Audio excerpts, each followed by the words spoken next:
क्रांतिकारक म्हटलं की आपल्यासमोर नाव येतं ते म्हणजे भगतसिंग, सुखदेव आणि राजगुरू यांचं.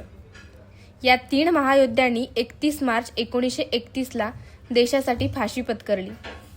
त्यांच्या आठवणीत संपूर्ण देश 23 मार्च शहीद दिवस म्हणून ओळखतो.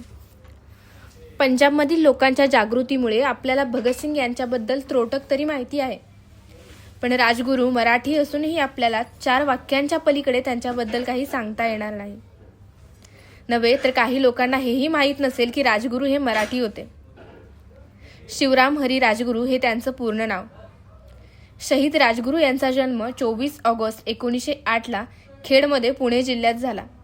लहानपणापासून क्रांतिकारी विचारांनी प्रभावित असलेले राजगुरू संस्कृत शिकण्यासाठी वाराणसी येथे गेले. ते संस्कृतमध्ये एवढे निष्णात होते की संस्कृतमधून ते सहज संभाषण करीत. कुस्तीत त्यांचा हात धरणारा कुणी नव्हता. नेमबाजीमध्ये ते लक्षवेधी होते. पुढे त्यांच्यावर चंद्रशेखर आझाद यांच्या विचारांचा प्रभाव पडला. त्याचबरोबर बाबाराव सावरकर यांच्याशीही ओळख झाली. भारत सेवा मंडळाची स्थापना झाली. 30 ऑक्टोबर 1928ला सायमन कमिशन लाहोर येथे येणार होते.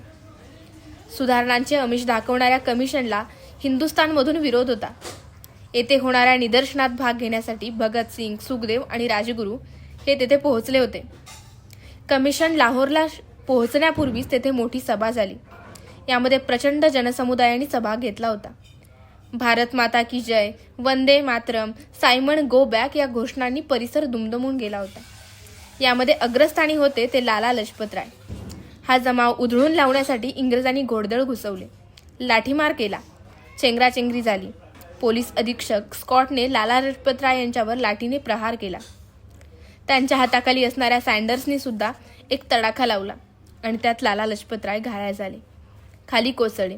पुढे 17 नोव्हेंबर 1928ला त्यांचा मृत्यू झाला. लालाजींच्या मृत्यूचा प्रतिशोध घेण्यासाठी स्कॉटला उडवायचं ठरलं आणि यासाठी भगतसिंग, राजगुरू, सुखदेव या वीरांनी पुढाकार घेतला.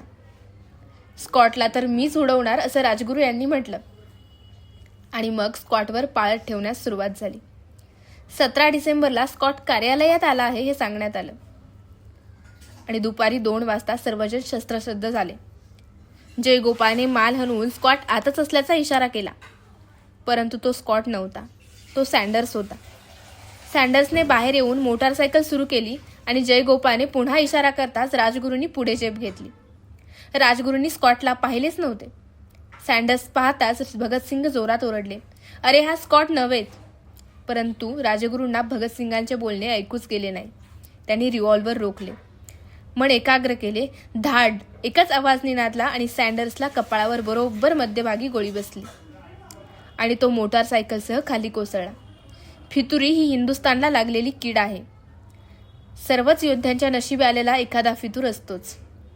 केसकर नामक व्यक्तीने आपल्या फितुरीचे काम चोख बजावले आणि इंग्रज पोलिसांनी राजगुरूंना पकडून हातात हातकड्या घालून लाहोरला आणले. नंतर पुण्यात आणून येरवडा तुरुंगात डांबण्यात आले. तेथे त्यांना अतिशय वाईट रीतीने छळ केला. 17 ऑक्टोबरला त्यांना न्यायालयात आणले गेले. भगतसिंग आणि अन्य साक्षीदार भेटणार या कल्पनेने राजगुरू रोमांचित झाले. 18 ऑक्टोबरला राजगुरूंना सर्व आरोपीमध्ये समाविष्ट करण्यात आले. मंगळवार 7 ऑक्टोबर या दिवशी सर्वांना शिक्षा सुनावण्यात आली. यात भगतसिंग, राजगुरू, सुखदेव यांना मरेपर्यंत फाशीची शिक्षा सुनावण्यात आली. 23 मार्च 1931चा दिवस ठरला.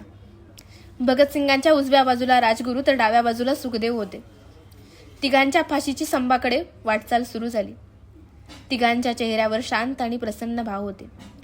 फाशीच्या तत्वावर चढून तिघांनी भारत माता की जय, वंदे मातरमच्या घोषणा दिल्या आणि 7:33 त्यांच्या गळ्याभोवती असलेला फाशीचा खटका ओढण्यात आला आणि थोड्याच वेळात राजगुरू, भगतसिंग आणि सुखदेव पंचत्वात विलीन झाले.